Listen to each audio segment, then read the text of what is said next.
तो प्यार, मोहब्बत, इश्क, जुनून और इससे जुड़ी हुई जो तमाम चीज़ें हैं, आज उसी की ये कहानी है। कहानी है डॉक्टर कार्ल टेस्लर की। डॉक्टर कार्ल टेस्लर जर्मनी में पैदा हुए और सेकेंड वर्ल्ड वॉर, बल्कि फर्स्ट वर्ल्ड वॉर जब ख़त्म हुआ तो उसके बाद इन्होंने जर्मनी छोड़ा, बहुत सारी चीज़ें उलट पुलट हो गई थी और अमेरिका का रुख किया। ये अमेरिका पहुंच गए डॉक्टर कार्ल टेस्लर।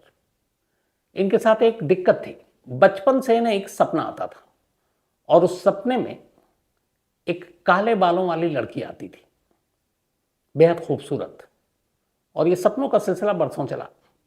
इसी दौरान में बचपन से जो ये सपना आता, साथ में उनके ही अपने एक पूर्वज का भी सपना आता है, किसी रिश्तेदार का, और वो रिश्तेदार हमेशा कहती कि तुम्हारे सपने में ये जो काले बालों वाली लड़की आती है, यही तुम्हारी ज़िंदगी है, यही तुम्हारी फ्यूचर वाइफ है, इसी से तुम्हारी शादी होगी और यही तुम्हारी मोहब्बत है। अब ये इतनी बार ये बातें सपने में हुई, उनके पूर्वज ने कहा, और इतनी बार वो काले बालों वाली लड़की सपने में आई डॉक्टर कार्ल टेस्लर के कि वो इसको सच मान बैठे। फिर धीरे धीरे बड़े हुए, पढ़ाई लिखाई की और आखिरकार कार्ल टेस्लर अमेरिका पहुंच गए। अमेरिका में उन्होंने एक अस्पताल में नौकरी की और वहाँ पे ये एक लैब टेक्नीशियन के तौर पर काम कर रहे थे, जो एक्सरे मशीन और बाकी सारी चीज़ों की थी। लेकिन इस दौरान अमेरिका जाने से पहले जो सपने में काले बालों वाली लड़की आती थी, उसका आने का सिलसिला जारी रहा, लेकिन वो खुद कभी सामने नहीं आई, यानी सपनों की ज़िंदगी से निकलकर हकीकत की ज़िंदगी में। तो लास्ट में 1899 में कार्ल की शादी एक किसी और महिला से कर दी गई। अब वो महिला वैसी नहीं थी जो सपने में आया करती थी। फिर भी कार्ल को लगा, उनको लोगों ने समझाया कि तुम्हारा वहम है, सपने और हकीकत में ज़मीन आसमान का फ़र्क होता है, तो तुम्हारे लिए यही है, तुम इसी के साथ अपनी ज़िंदगी गुजारो। तो डॉक्टर कार्ल ने भी इसको सच मानकर शादी कर ली। शादी के बाद 2 बच्चे हुए और अब कुछ सब कुछ बदल रहा था, ठीक ठाक चल रहा था। लेकिन फिर बीच में 1926 में, मतलब 1899 में शादी हुई थी, करीब 27 साल के बाद शादी के डॉक्टर कार्ल अपने बीवी और बच्चों को जर्मनी से छोड़कर अमेरिका पहुंच गए। और अमेरिका में वो पहुंचने के बाद वहां पे एक हॉस्पिटल में काम करना शुरू किया। अब लगभग सपने वाली बातें भूलने लगे थे, उम्र भी होती जा रही थी। लेकिन तभी 1930 की तारीख आती है, 22 अप्रैल था महीना, डॉक्टर कार्ल हॉस्पिटल में काम कर रहे थे। अचानक एक पेशेंट आती है। उस पेशेंट का नाम था Maria Elena Helen. Maria Elena Helen की उम्र करीब 30 साल थी और उस वक्त तक डॉक्टर कार्ल की उम्र करीब 60-62 साल हो चुकी थी, मतलब उम्र में आधी थी। तो अपने काम के सिलसिले में वो खड़े हुए, देखा कि एक पेशेंट आई है। हॉस्पिटल में लगातार पेशेंट आते थे, लेकिन जैसे ही एलेना मारिया की तरफ नजर पड़ी डॉक्टर कार्ल की, वो चौंक उठे। वो लगातार उसे घूरे जा रहे। बचपन से आने वाला वो सपना, जिस सपने में एक काले जुल्फों में, काले बाल में एक बेहद खूबसूरत लड़की आया करती थी, डॉक्टर कार्ल के मुताबिक हूबहू वही लड़की हॉस्पिटल में उनके सामने खड़ी थी। अब इधर बीच में अमेरिका आने के बाद इस सपने से एक तरह से पीछा छूट चुका था, लेकिन इधर अचानक उस रोज अप्रैल 1930 में उस लड़की का सामने खड़ा होना फिर उस सपने की याद ताज़ा कर देती। डॉक्टर कार्ल को लगता है कि यही तो वो लड़की है जिसको मैं बचपन से सपने में देख रहा हूँ और जिसके बारे में मेरे एक पूर्वज ने कहा था कि यही तुम्हारी ज़िंदगी, इसी से तुम्हारी शादी होगी। तो बला की खूबसूरत उस हेलन को देखकर डॉक्टर कार्ल को पहली बार यकीन हुआ कि सपना झूठा नहीं था, सच था। अब वो सामने खड़ी है, लेकिन अब क्या बोले। उसके जाने के बाद डॉक्टर ने अपने हॉस्पिटल के बाकी साथियों से पूछा कि यहाँ क्यों आई थी, क्या नाम है। तब उसे बताया गया पर्चा देखकर कि उसका नाम मारिया एलेना हेलन है और ये टीबी की मरीज़ है। उस ज़माने में टीबी का इलाज होता नहीं था, मतलब एक तरह से ये लाइलाज बीमारी थी। अब ये सुनते ही डॉक्टर को बड़ा सदमा लगता है। उनको लगता है कि बचपन से जिसका इंतज़ार कर रहे हैं वो मिली भी तो इस हाल में कि उसको टीबी है, ज़्यादा मतलब उसके पास ज़िंदगी भी नहीं है। अब अस्पताल आना शुरू हो गया एलेना हेलेन का इलाज के सिलसिले में, और वो जब आती डॉक्टर काल उसका इंतज़ार करते, फिर उसके इलाज के बहाने वो उसके करीब जाना शुरू हो गए, बातचीत शुरू हो गई। ये सब चलता रहा, इलाज चलता रहा, वो लगातार हॉस्पिटल आती रही। डॉक्टर काल खुश थे कि जिसको उन्होंने देखा वो अब हॉस्पिटल में है। फिर एक रोज़ मौका मिला तो उन्होंने हेलेन से कहा अपने सपने के बारे में। उन्होंने कहा कि मैं बचपन में जब जर्मनी में था तब से मुझे एक सपना आता है, और एक दो लड़कियां आती हैं, एक मेरी ही अपने ख़ानदान की हो और एक तुम हो, और वो मुझे बताती है कि तुम ही हो जो मेरी ज़िंदगी है और जिससे आगे चलकर शादी होगी। लेकिन इंतज़ार में बरसों बीत गए, अब तो मैं 60 का हो गया और अब अचानक तुम मिली हो। तो जब ये पूरे सपने की बात बताई तो हेलेन भी थोड़ी हैरान थी। तो उसने कहा कि आपका सपना मुझे नहीं मालूम कितना सच कितना झूठ है, लेकिन मेरी ऑलरेडी शादी हो चुकी, एक प्रेग्नेंट भी हुई मैं, लेकिन मिसकैरेज हो गया। उसके बाद मेरे हस्बैंड ने मुझे छोड़ दिया। तो जब हस्बैंड ने छोड़ दिया तो अब मैं अपने पेरेंट्स के घर पर रहती हूँ और अब इस बीमारी के साथ जी रही हूँ। दोनों ने एक दूसरे को अपनी कहानी बताई। हेलेन लगातार अस्पताल इलाज के लिए आती रही। इस दौरान में अब दोनों में उम्र का फासला दुगना था, कहाँ 30 कहाँ 62। लेकिन अब हेलेन भी कहानी सुनकर कहीं ना कहीं थोड़ा बहुत डॉक्टर काल की तरफ झुकने लगी। अब इस दौरान में ये हुआ कि हॉस्पिटल आने जाने का अब सिलसिला थमने वाला था, इसलिए क्योंकि हॉस्पिटल वालों ने कहा कि अब जितना हम तुम्हारा इलाज कर सकते थे कर चुके, अब तुम घर पर रहो, आराम करो, कुछ दवाएं हैं वही देखो, क्योंकि इलाज तो था नहीं बाकी। तो बस अस्पताल आकर तुमको परेशानी उठाने की ज़रूरत नहीं है, क्योंकि बाकी चीज़ें अब तुम घर पर रहकर भी जो हम बता रहे हैं वैसा कर सकती हो। अब हेलेन का अस्पताल आना छूट गया। डॉक्टर काल को ये बात पता चली, वो परेशान हो उठे। उन्हें लगा कि कम से कम उससे डेली मुलाकात होती थी, अब क्या करें। वो हेलेन के घर पहुंच गए एक रोज़ और उसके पेरेंट्स से कहा कि आप परेशान ना हो। और पेरेंट्स चूँकि अस्पताल में डॉक्टर काल से भी मिल चुके थे, तो एक डॉक्टर या इस तरह के लोगों के साथ एक रिश्ता दूसरा होता, भरोसा आता। तो उन्होंने कहा कि मैं हेलेन का इलाज घर पर करूँगा, जो भी ज़रूरत होगी मैं लेकर आऊँगा। माँ बाप को भी बड़ा अच्छा लगा कि चलो उनकी बेटी के कोई फिक्र करने वाला है, उसी अस्पताल का एक मेंबर है वो। अब डॉक्टर काल डेली हेलेन के घर आने लगे। अस्पताल से वो उसके इलाज के लिए जो बेसिक ज़रूरी चीज़ें होती वो छुपा कर या चुरा कर लेकर आते और हेलेन की तीमारदारी करने लगे, क्योंकि वो सपना उनका पीछा नहीं छोड़ रहा था कि ये मेरी ज़िंदगी है। और मन ही मन में वो हेलेन को अपनी वाइफ मान चुके, बिना शादी किए हुए, बिना कुछ किए हुए, और ये भी जान रहे हैं कि वो एक तरह से डेथ बेड पर है, लेकिन जुनून था। तो अब हेलेन घर पर डॉक्टर डेली पाबंदी से हॉस्पिटल से आए, जो भी दवा या बाकी चीज़ें हैं वो छुपा कर या चुरा कर हेलेन के घर लेकर आए और उससे घंटों बातें करें। घर वालों को भी लगा कि चलो कोई है जो मेरी बेटी को इतना वक्त दे रहा है, क्योंकि उन्हें भी सच्चाई मालूम है उनकी बेटी की कि इसके पास ज़्यादा वक्त नहीं है। तो जब पता होता है और ऐसे में कोई इस तरह से मदद करता है तो फिर कोई गलत ख्याल तो जहन में आता ही नहीं है। तो घर वालों को भी अच्छा लगा डॉक्टर काल का आना और बेटी का इस तरीके से मन बहलाना।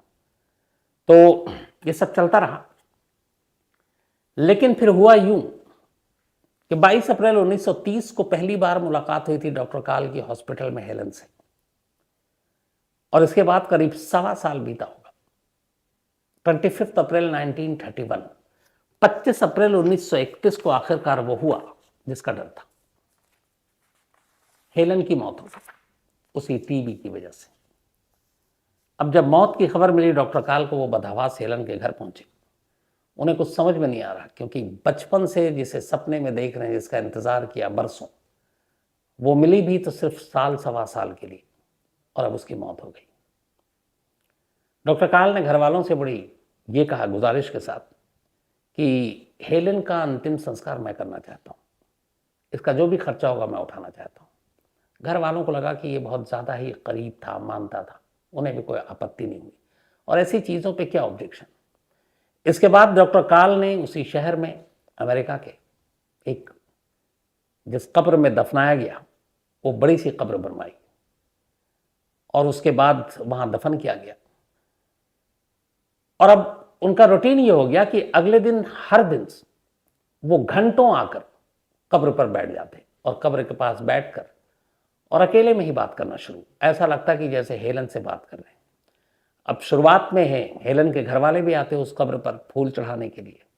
हेलन की एक सिस्टर भी थी जो उससे बड़ी थी, वो भी मौत की खबर सुनकर बहन की आई हुई थी। अब वो भी अक्सर कब्र पे आती तो देखती कि डॉक्टर काल पहले से ही वहां मौजूद और घंटों मौजूद है।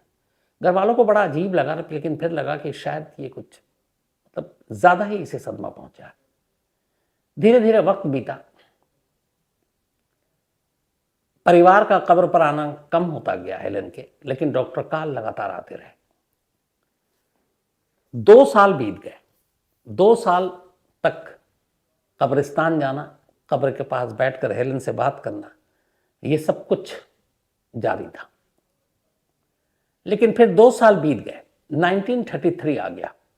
1931 में डेथ हुई थी हेलन की और 1931 अक्टूबर में डेथ हुई और अप्रैल 1933 का साल आ गया और महीना। हेलन की बहन वापस अपने घर आई थी। उसी अप्रैल 1933 में वो एक रोज कब्रिस्तान जाती है।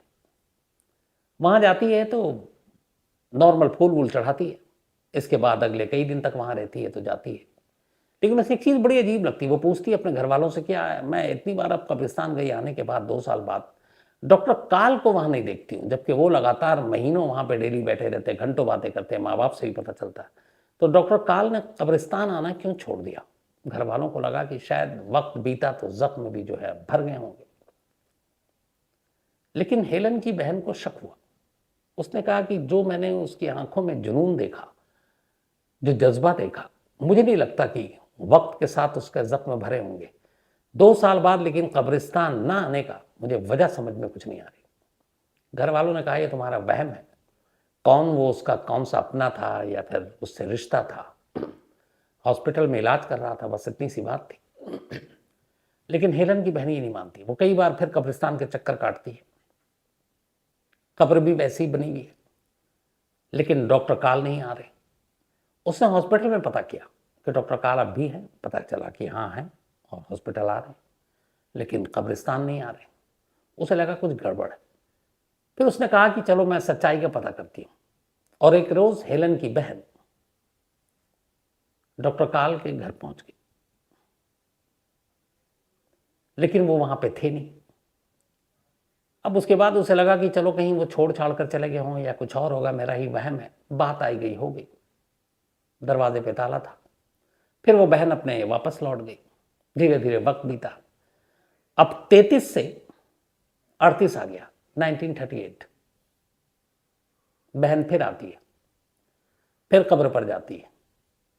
अब ये था कि डॉक्टर काल तो है नहीं, लेकिन उसके मन में ये सवाल था कि जो शख्स लगातार घर पर आकर इलाज करता रहा, जो शख्स अस्पताल से उसके लिए सारी चीजें लाता रहा, जिस शख्स ने उसकी बहन के अंतिम संस्कार के सारे खर्च उठाए, जो लगातार कब्रिस्तान में जाकर कब्र के ऊपर पास में बैठकर घंटों बैठा रहता सुबह और शाम, वो अचानक के उसकी बहन की कब्र की तरफ से उसने मुंह क्यों फेर लिया? जबकि इस दौरान उसे पता चला कि वो इसी शहर में, ये भी नहीं कि शहर छोड़ दिया। 7 साल बीत चुके थे हेलन की डेथ को। 1931 में डेथ हुई थी, अब 1938 आ गया। बहन फिर से आई। उसे लगा कि ये सवाल उसको बेचैन कर रहा है, इस सवाल का इस बार जवाब लेते हैं। फिर पता चला कि डॉक्टर काल यही है। उसने कहा फिर घर जाते हैं। पिछली बार वो गई थी, घर पे ताला था, उसे लगा वो होंगे नहीं। इस बार गई तो इत्तेफाक से घर का ताला खुला हुआ था। उसने बेल बजाई। डॉक्टर काल बाहर आए, उसको देखकर मुस्कुराए, अंदर बुलाया। लेकिन जैसे ही वो अंदर गई और वो उसको पानी के लिए पूछ रहे थे, तब तक वो उसने बाकी कमरों की तरफ नजर घुमाया तो उसकी हैरानी की कोई इंतहा नहीं थी। उसने देखा कि एक कमरे में एक बेड पर एक लाश पड़ी है, बिल्कुल सजी सजाई। करीब जाकर देखती है, उसे अंदाजा हो जाता है कि लाश किसकी है। और उसी वक्त उसके उस सवाल का जवाब मिल जाता है कि 7 साल से या पिछले 5 साल से वो जो जिसका जवाब जानना चाहती थी कि वो कब्रिस्तान क्यों नहीं आते, क्यों उसकी बहन के पास घंटों बैठ के बातें नहीं करते, इसका जवाब मिला। उस लाश को देखते ही हेलन की बहन बदहवास उस घर से बाहर निकलती है और पहला फोन पुलिस को करती है। फ़ोन सुनते ही पुलिस की टीम फ़ौरन मौके पे पहुंचती है। हेलन वहीं थी। इसके बाद पुलिस की टीम के साथ हेलन डॉक्टर के घर में दाखिल होती है। अंदर बेड पर अब लाश को देखा जाता है। एक लाश थी, अजीब सी स्मेल थी घर में, लेकिन बेहद ज़्यादा बहुत सारे परफ्यूम भी डाले गए थे। लाश कुछ इस तरह की थी कि उसके बहुत सारे हिस्से मोम से बनाए गए थे। बहुत सारे पेरिस प्लास्टर जो होता है उसके ज़रिए उसके चेहरे बनाए गए थे। आँखों को भी नकली बनाने की कोशिश की गई थी, लेकिन मोम और इन सारी चीज़ों के साथ जो बनाई गई, उसके बाद पुलिस ने जब इन्वेस्टिगेट किया तो पता चला कि उसके नीचे जो सारी हड्डियाँ वो इंसान की। अब जब ये देखा तो डॉक्टर से पूछा गया कि किसकी लाश है। डॉक्टर काल ने एक सेकंड भी नहीं लगाया बताने में। उन्होंने कहा कि ये हेलन की लाश है। अब ये सुनते ही पुलिस के साथ साथ हेलन की बहन, तमाम लोगों की आंखें फटी की फटी रह गई कि ये क्या बोल रहा है। तो उसने कहा कब से आपके पास है? तो उसने कहा पिछले 7 सालों से। तो उसने कहा ये आप कैसे लाए? तो उसने कहा कि जब हेलन की मौत हो गई, मैं कई दिन तक कब्रिस्तान पे गया, कब्र के पास उससे बातें की और मैं लौट आता। मुझे लगा मेरे नसीब में यही है। इतने ही दिन की मुलाकात लिखी थी, लेकिन फिर मेरा वो पुराना सपना वापस शुरू हो गया और मेरी जो वो पूर्वज आती थी मेरे सपने में, उसने कहा कि तुम्हारी जो जिंदगी थी वो तुम्हें मिल गई, लेकिन अब तुमने उसे छोड़ दिया कब्रिस्तान में, जबकि वो वहां छोड़ने के लिए नहीं आई थी। तुम्हारी असल में बीवी वही है, तुम्हारी जिंदगी वही है, तुम उसे कब्रिस्तान से घर लाओ, उसके साथ रहो। उसने कहा यह सपना जब बार बार आया तो फिर मैं मजबूर हो गया और एक रोज मैं गया और मैंने कब्र खोदी और उस लाश को बाहर निकाली। बेहद बदबू आ रही थी और लगभग लाश एक तरह से सड़ गल चुकी थी। वो घर लाया। घर लाने के बाद उसने धीरे धीरे उस लाश को शक्ल देने की कोशिश की। प्लास्टिक ऑफ पेरिस की मदद से उसके चेहरे को बनाया, मोम से उसके शरीर को बनाया, उसकी आंखें बनाई, उसे अच्छे कपड़े पहनाए और जैसे एक ब्राइड होती है, एक दुल्हन, उसकी तरह उसे घर में रखा। इतना ही नहीं, वो डेली घर में अब उससे घंटों बातें करता और उसी बेड पर उस लाश को रखा था जिस पर, उसी पर खुद भी सोता। और 7 साल तक ये सिलसिला चलता रहा। 7 साल तक वो हेलेन को अपनी वाइफ मानकर अपने ही घर में अपने ही बिस्तर पर लिटा कर रखा और उसी के साथ हमेशा सोता रहा और उसे कभी एहसास नहीं हुआ कि ये कोई पराई है या लाश है। जब ये सारी कहानी आई, पुलिस ने फौरन डॉक्टर को गिरफ्तार किया। गिरफ्तार करने के बाद अदालत में पेश किया गया, लेकिन ये हुआ बाद में कि ये कोई जुर्म नहीं है। तो जब जुर्म नहीं है तो सजा क्यों? तो फिर डॉक्टर की पूरी मानसिक हालत, उसकी कहानी, फिर हेलन की फैमिली के स्टेटमेंट कि उसने कभी गलत नहीं किया उनके परिवार के साथ, न हेलन के साथ बल्कि मदद की थी। ये सारी चीज़ों को देखते हुए अदालत ने डॉक्टर को बरी कर दिया बिना किसी सज़ा के और इस तरीके से डॉक्टर रिहा हो गया। लेकिन अब इस दौरान ये हुआ कि जब डॉक्टर को गिरफ्तार किया गया था और डॉक्टर उस वक्त कुछ दिनों के लिए हिरासत में था, तो डॉक्टर काल के घर से जो लाश मिली हेलन की, अब वो वापस पुलिस ने घर वालों को सौंप दी। अब घर वालों को डॉक्टर काल की मानसिक हालत के बारे में एहसास हो चुका था, लिहाजा उन्होंने उसी वक्त जब डॉक्टर काल हिरासत में था अपनी बहन की लाश को लिया और एक गुमनाम कब्रिस्तान में ले जाकर दूसरी बार उसे दफनाया।